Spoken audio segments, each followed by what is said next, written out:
안녕하세요, 직두입니다. 오늘도 비트코인 시황 시작해보도록 하겠습니다. 먼저 오늘 내용은 지난 방송에 이어서 팔로우업하는 내용이라고 생각을 해주시면 되는데요. 그렇다고 꼭 과거 내용을 보실 필요는 없고 제가 지난 내용까지 요약을 한 다음에 어떻게 제 관점이 업데이트 됐는지 말씀드리도록 하겠습니다.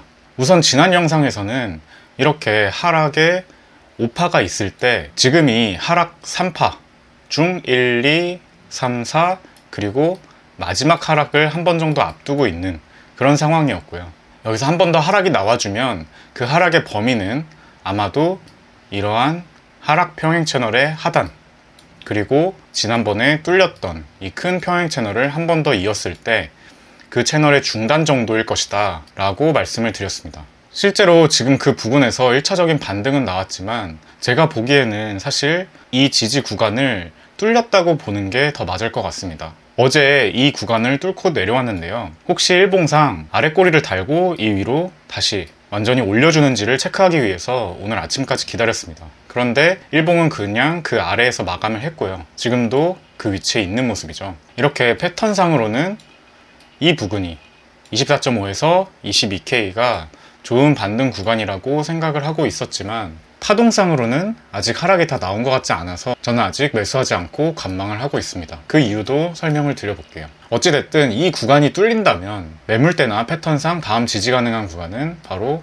이 다음 초록박스 20에서 16.5K 구간일 겁니다. 이것이 의미하는 바는 첫 번째는 이렇게 평행 채널을 한 번 더 그렸을 때 같은 높이만큼 하락한 이 평행 채널의 하단 부분을 의미하는 거고요. 이런 식으로 이 하단까지 내려올 수 있다라는 걸 의미하는 거고, 두 번째 의미는 이렇게 차트를 좀 넓게 봤을 때 2017년의 고점 부근이 바로 이 20에서 16.5K 구간입니다. 그래서 이 부근도 한 번에 큰 변곡점이 됐었기 때문에 반등이 올 수 있는 구간대라고 보고 있습니다. 여기가 뚫리면 그 다음 2019년 미니 불장이나 20년의 고점 부분, 이 부분이 되겠죠. 구간으로는 12,000 정도 되는데요. 개인적으로 여기까지는 안 왔으면 하는데 일단은 20에서 16.5K 정도도 가능한 구간으로 보고 있습니다. 매물대 상으로는 그렇고요. 이제 단기적인 측면에서 왜 제가 아직 매수를 안 하고 있었는지 파동상으로도 한번 볼게요. 자, 여기가 지난 한 달 동안 지겹게 횡보를 했던 구간이고요. 이 부분을 포함해서 위에서부터 카운팅을 해보면 아까 제가 말씀드렸던 큰 하락 3파가 이렇게 형성이 되고 있음을 생각할 수 있습니다. 그랬을 때 1파, 2파, 3파, 4파 그리고 마지막 5파니까 3-5파, 즉 이번 큰 하락 파동의 마지막 구간이라고 보고 있고, 그럼 이 3-5파를 다시 소파동으로 나눠 봤을 때 저는 여기가 1파동 그리고 2파동 그 다음에 3파동이 이제 나왔다고 생각을 하고 있고요. 지금 조정을 주는 모습이 4파 그리고 한 번 더 저점을 갱신하고 내려가는 마지막 5파가 있지 않을까라고 생각을 하고 있기 때문에 그 부분이 불확실해서 아직 매수를 하지 않고 있었습니다. 사실은 이 5파동까지 다 나와주고 이 초록색 박스 구간에서 마무리가 되었다면 완벽했을 텐데 아직 그 부분이 안 나온 것 같은데 벌써 이 구간을 뚫었기 때문에 혹시 좀 더 내려가는 건가? 라는 생각도 들고요. 만약에 5파동이 길게 나와서 많이 내려가는 급락의 모습이 보인다면 혹시 빠르게 채널 하단까지도 갈 수 있는 건가 정도의 생각을 하고 있습니다.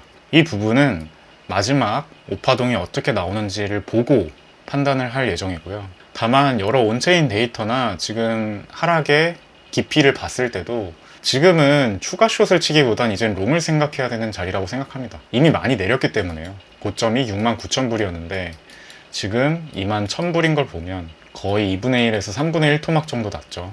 따라서 숏을 칠 거면 위에서 쳤어야 되고, 아무리 이게 16K가 간다고 하더라도 지금은 이제는 숏보다는 차라리 관망을 하거나 롱탈 자리를 주시해서 봐야 되는 자리라고 생각합니다. 숏은 이미 들어가신 분이 분할 익절하고 남은 물량만 들고 가면 좋겠다는 생각이고요.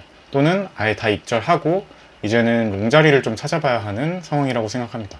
제가 아직 한 파동 정도 더 남지 않았을까라고 생각하는 이유가, 카운팅을 해보면 여기가 1, 2, 3이라고 봤을 때 3 안에서 소파동이 1, 2, 3, 4, 5로 예쁘게 딱 떨어지기 때문입니다. 여기 1시간봉 기준으로 RSI 다이버전스도 떴기 때문에 이것이 3파가 끝난 게 아니라 1파, 2파 나오고 3파, 4파, 5파까지 다 나온 것 아니냐라는 생각도 드는데요. 굳이 5파동이 다 나왔다라고 생각을 해본다면 이렇게 되겠죠. 1, 2, 3, 4, 5로 3파가 나왔고 A, B, C 4파, 그리고 여기서 다시 1, 2, 3, 4, 5 이렇게 5파동까지 다 나왔다 라고 카운팅 할 수도 있겠습니다. 그럼 어떻게 판단을 해야 되느냐 라고 한다면 시나리오를 몇 개 그려보고 어느 쪽으로 가는지에 따라서 판단을 해봐야 될 것 같아요.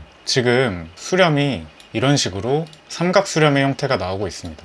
자, 삼각 수렴의 끝에서 만약에 이것이 하방 이탈을 해서 이 저점까지 뚫는다면, 그렇다면 여기가 저점이 아니었으므로 3파였고 4파를 삼각 수렴한 다음에 5파로 한 번 더 내려가는구나 라고 보고 저점을 아래서 찾으면 되겠고요. 반면에 이 삼각 수렴 이후에 위로 뚫릴 수 있습니다. 그랬을 때 두 가지 경우 정도가 있다고 보는데, 첫 번째는 A, B, C로 올라가는 경우, 이랬을 때도 여전히 조정은 끝나지 않았고 다시 한번 하락할 수 있겠죠. 반면에 지금 저점이 이미 나왔다면 여기가 1파, A, B, C 거쳐서 2파, 3파, 4파, 5파 이런 식으로 올라가겠죠. 그랬을 때 매매는 어찌됐든 소위 공통 구간이라고 하는 구간이 1차적으로 여기서 나올 거고요.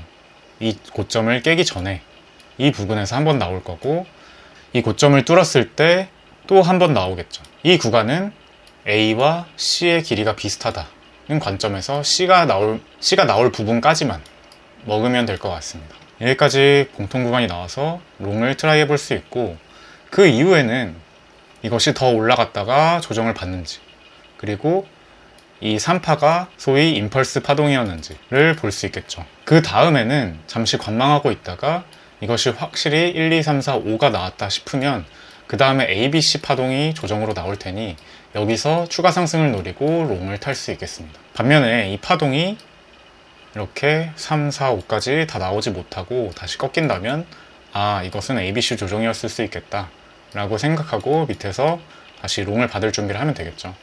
또는 좀 더 적극적으로 한다면 숏을 타볼 수도 있겠고요.